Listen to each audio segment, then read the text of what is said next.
luz da geladeira era a única coisa que realmente funcionava naquela cozinha silenciosa. Era uma luz fria, azulada e impiedosa, que refletia não apenas o plástico limpo das prateleiras, mas o vazio absoluto que se instalara na vida de Carla. Ali, onde antes se encontravam potes fartos, frutas frescas e o cheiro do jantar da noite anterior, agora restava apenas a solidão de uma garrafa de água pela metade. Carla fechou a porta devagar, ouvindo o estalo da borracha de vedação como se fosse o som de uma cela se fechando. No escuro da madrugada, ela sentiu o peso esmagador do fracasso. Ela, que sempre fora o pilar inabalável da família, a mulher que organizava as finanças de todos e garantia que nada faltasse, estava agora desmoronando sob o peso invisível do desemprego prolongado. O mundo lá fora continuava girando em sua velocidade habitual, mas para Carla o tempo havia estagnado no exato momento em que a última reserva financeira se esgotou. Sobre a mesa de carvalho da sala de jantar, os fantasmas de sua nova realidade estavam empilhados com uma organização assustadora. Envelopes de cor laranja e vermelha formavam uma torre de más notícias. Eram notificações de atraso, avisos de corte de luz e cobranças bancárias que pareciam gritar o seu nome toda vez que ela passava pelo cômodo. Aquela mesa, outrora palco de celebrações vibrantes e projetos ambiciosos, tornara-se um santuário de ansiedade e culpa. Carla evitava olhar para a pilha, mas o brilho das cores fortes das notificações de urgência parecia queimar através do papel grosso. Cada dia que passava, a pilha crescia, e com ela, o sentimento de que sua identidade estava sendo apagada por números negativos e juros abusivos. Ela não era mais a executiva respeitada. Ela era agora apenas mais um CPF em uma lista de inadimplentes. O declínio não foi súbito, mas foi implacável. Com a falta de recursos, veio o isolamento social. A vergonha agia como uma barreira física entre ela e o resto do mundo. Carla começou a monitorar o som dos passos no corredor do prédio através do olho mágico da porta de madeira. Ela esperava que o vizinho do 402 descesse com o cachorro, ou que a senhora do final do corredor voltasse das compras, para só então se aventurar a sair e buscar a correspondência. Ela não suportaria um bom dia casual que terminasse em uma pergunta educada sobre como estavam as coisas. A mentira de que estava tudo sob controle estava ficando pesada demais para carregar. O toque do telefone, que antes trazia oportunidades, agora era um gatilho para crises de pânico. Ela sabia que, do outro lado, haveria apenas vozes frias, cobrando o que ela não tinha como pagar. Para não ter que admitir a ninguém que estava sem o básico, Carla começou a se afastar sistematicamente de amigos e familiares. Recusava convites para jantares simples, alegando dores de cabeça fictícias ou excesso de trabalho inexistente. A cada não que proferia, um pedaço de seu suporte emocional se perdia. O isolamento era seguro, mas era também uma sentença de fome. Naquela manhã específica, o fundo do poço revelou-se de forma brutal. Ao abrir novamente a geladeira na esperança de ter ignorado algum resto de comida, Carla confirmou o seu maior medo. Não havia sequer um pedaço de pão velho para o café da manhã. O ronco no estômago era um lembrete físico de sua impotência. Ela não tinha mais onde buscar. Não tinha a quem recorrer sem expor a ferida aberta de sua pobreza extrema. Desamparada, ela se deixou escorregar pela parede até sentar no chão frio da cozinha. Os azulejos gelados pareciam sugar o resto do calor que ainda restava em seu corpo cansado.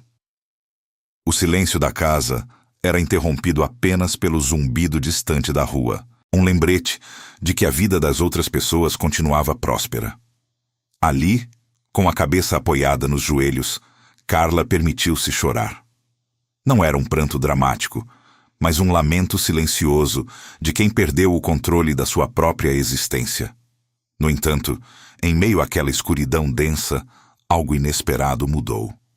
O celular de Carla, esquecido sobre o balcão, vibrou levemente, emitindo um feixe de luz que cortou a penumbra. Uma notificação de um vídeo aleatório apareceu na tela, falando sobre uma mudança radical de vida. Antes de continuarmos, inscreva-se no canal e nos conte nos comentários de onde você está nos assistindo. Carla olhou para aquela luz azulada com um misto de ceticismo e uma faísca de esperança. O título falava sobre um método capaz de organizar qualquer vida financeira em apenas 30 dias. Para alguém que não sabia como passaria as próximas horas, a promessa parecia absurda. Mas, olhando para a sua geladeira vazia e para as contas acumuladas, Carla percebeu que não tinha mais nada a perder. O desespero, às vezes, é o combustível que nos faz dar o passo que o medo sempre impediu. Com o dedo trêmulo, ela clicou no link, pronta para descobrir a técnica que prometia o impossível. Carla encarava a tela do celular, a luz azul iluminando as olheiras profundas em seu rosto cansado. O vídeo que surgira na tela explicava a regra dos 30 dias, com uma clareza que parecia um insulto à sua confusão mental, mas havia algo na voz do narrador que aprendia de forma magnética. Não era uma dessas promessas vazias de enriquecimento rápido ou fórmulas mágicas. Era um método rigoroso de sobrevivência e reestruturação emocional e financeira. A técnica baseava-se em 3 pilares inegociáveis que deveriam ser seguidos com precisão matemática: a auditoria total e impiedosa de cada centavo, o corte radical de qualquer gasto supérfluo e a busca incessante por uma fonte de renda imediata, não importava o quão pequena fosse. Naquela noite, em vez de se render ao sono pesado do desespero, Carla tomou uma decisão firme. Ela acendeu a luz da sala, que parecia mais triste sob o peso das dívidas, e pegou a pilha de envelopes coloridos sobre a mesa de carvalho. Pela primeira vez em meses, ela abriu um por um, sem desviar os olhos. O choque de realidade foi como um soco seco no estômago. Ver os números escritos no papel, em negrito e com juros acumulados, tornava o monstro da dívida real, mas também mensurável. Carla pegou um caderno velho de capa dura e começou a anotar tudo metodicamente. Ela separou o que era vital para a sobrevivência do que era apenas peso morto de uma vida que ela não podia mais sustentar. Esse foi o seu primeiro dia, o dia do confronto. Ela percebeu que, para reconstruir o seu castelo, precisava primeiro limpar o terreno dos escombros acumulados. A vergonha começou a dar lugar a uma raiva produtiva, uma vontade latente de não ser mais uma mera vítima das circunstâncias difíceis. No segundo dia, a fome ainda era uma companhia silenciosa e incômoda. Ao revirar os armários da cozinha com uma determinação renovada, Carla encontrou um pacote de farinha de trigo esquecido no fundo da prateleira e um pote de açúcar que restara de tempos melhores. Ela não possuía capital para investir em ingredientes sofisticados, mas possuía mãos que guardavam a memória afetiva de receitas simples de família. Com um resto de achocolatado em pó e um pouco de manteiga, ela decidiu transformar o pouco que tinha em algo que pudesse ser vendido. Enquanto mexia a massa dos doces no fogão, o vapor quente que subia da panela parecia descongelar sua alma. Ela moldou cada pequena esfera com uma precisão quase religiosa, sabendo que cada doce representava sua última linha de defesa contra o abismo. Contudo, o verdadeiro desafio não estava na temperatura do fogão, mas na calçada do lado de fora de sua zona de conforto. Sair de casa, carregando uma pequena bandeja improvisada, foi o ato mais corajoso que Carla já realizou em sua vida. O medo da rejeição era uma névoa espessa e paralisante que tentava impedi-la de caminhar. Cada passo em direção à casa dos vizinhos parecia pesar toneladas em seus ombros cansados. Ao se aproximar da primeira residência, o coração batia tão forte que ela conseguia sentir a pulsação na ponta dos dedos.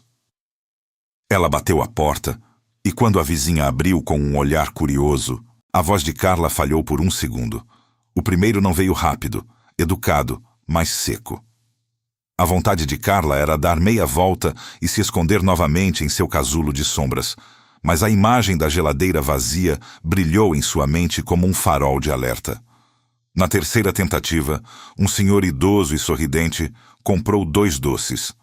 Quando ele estendeu uma nota de R$ 5, Carla sentiu uma descarga elétrica percorrer sua espinha. Aquela nota amassada não era apenas dinheiro. Era a prova tangível de que ela ainda tinha valor e podia gerar riqueza do nada. A rotina dos dias seguintes transformou-se em uma maratona de exaustão e disciplina ferrenha. Entre o 10º e o 20º dia, o cansaço físico começou a cobrar um preço alto. Suas pernas latejavam de tanto caminhar pelas ruas de paralelepípedos e suas mãos estavam constantemente marcadas pelo calor do trabalho na cozinha. No entanto, em meio ao esgotamento, algo novo estava florescendo em sua mente. Uma clareza absoluta. Ao seguir rigorosamente o pilar da auditoria diária, ela percebeu que o controle sobre suas finanças trazia um alívio mental que nenhum empréstimo bancário jamais proporcionaria. Ela já não temia mais o toque do telefone com a mesma agonia de antes, pois agora possuía um plano de ação real. Carla guardava cada centavo de lucro em uma caixa de sapatos escondida no armário, separando com rigor o que seria reinvestido em novos ingredientes do que seria destinado ao pagamento das contas básicas de luz e água que estavam no limite de corte. Entretanto, no 15º dia, o destino decidiu testar a fibra de sua resolução. Um cano antigo sob a pia da cozinha estourou subitamente, inundando o chão de azulejos, onde ela chorara desesperada semanas atrás. O conserto profissional exigiria um valor que era exatamente o que ela havia conseguido acumular com tanto sacrifício. A tentação de usar o lucro dos doces para resolver o problema de forma fácil era quase irresistível e dolorosa. Carla olhou para a caixa de sapatos e depois para a água que se espalhava velozmente. Se usasse o dinheiro, seu pequeno ciclo de produção pararia por falta de insumos para o dia seguinte. Se não usasse, a casa continuaria em um caos úmido. Foi o momento da decisão mais difícil. Respirando fundo, ela escolheu a disciplina cega da regra dos 30 dias. Ela mesma buscou ferramentas emprestadas com um vizinho, assistiu a tutoriais e passou a noite inteira lutando contra o vazamento, recusando-se a tocar em um único real do seu capital de giro. A disciplina era seu novo escudo, e ela não permitiria que um imprevisto doméstico destruísse a estrutura de dignidade que ela estava apenas começando a reconstruir sobre as cinzas de sua vida anterior. A resistência de Carla diante daquele cano estourado não foi apenas um reparo, foi a consolidação de sua nova identidade como mulher resiliente. Nos dias que se seguiram, entre o 20º e o 25º, algo mágico floresceu no bairro. O som de seus passos no asfalto já não carregava o peso da incerteza, mas o ritmo firme de quem encontrou um propósito real. Os vizinhos, que antes eram fontes de temor, agora abriam as janelas antes mesmo de ela bater a porta. "Carla, você trouxe aqueles de chocolate hoje?" Perguntavam com sorrisos genuínos que aqueciam seu coração cansado.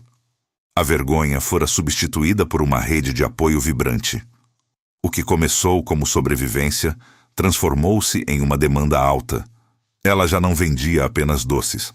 Entregava sua própria história em cada embalagem que amarrava com capricho sob a luz da sala. Finalmente, o sol nasceu no 30º dia, trazendo uma luz muito mais clara e acolhedora. Carla sentou-se à mesa de carvalho, a mesma onde antes jaziam envelopes de cobrança. Diante dela, não havia apenas o caderno, mas a caixa de sapatos transbordando de notas e moedas organizadas. Ela pegou a caneta e começou o balanço final. Ao somar cada venda e cada centavo economizado no corte radical de supérfluos, O resultado foi uma vitória silenciosa, porém retumbante. Ela caminhou até a cozinha e abriu a porta da geladeira. O vazio frio de outrora dera lugar ao essencial: leite, ovos, frutas e o pão fresco. Ver aquelas prateleiras ocupadas era como ver sua dignidade sendo devolvida em parcelas de esforço. As contas mais urgentes, aquelas com tarjas vermelhas, agora estavam realmente liquidadas, permitindo que o monstro da cobrança finalmente morresse. A transformação de Carla era visível em sua postura ereta e no brilho do olhar. Ela não era mais a mulher fragilizada que desmoronava no chão. Era a arquiteta de seu destino. O hábito de 30 dias de disciplina tornou-se sua nova pele. Com o passar dos meses, o pequeno negócio de doces caseiros expandiu-se de forma constante. O que era uma bandeja improvisada tornou-se uma produção organizada, permitindo que ela limpasse seu nome definitivamente e recuperasse a confiança perdida. A redenção não veio através de sorte, mas da repetição incansável de escolhas corretas nos momentos de fraqueza. Ela voltou a ser o pilar da família, construída sobre a rocha da organização e do autoconhecimento profundo que ela agora carregava em cada gesto. Em uma noite tranquila, Carla sentou-se para jantar em paz.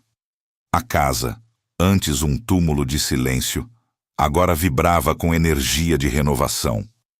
Ela olhou para as mãos marcadas pelo trabalho e sentiu um orgulho que nenhuma posição anterior lhe proporcionara. A grande lição da técnica dos 30 dias não era sobre números, mas sobre a retomada das rédeas da própria vontade humana.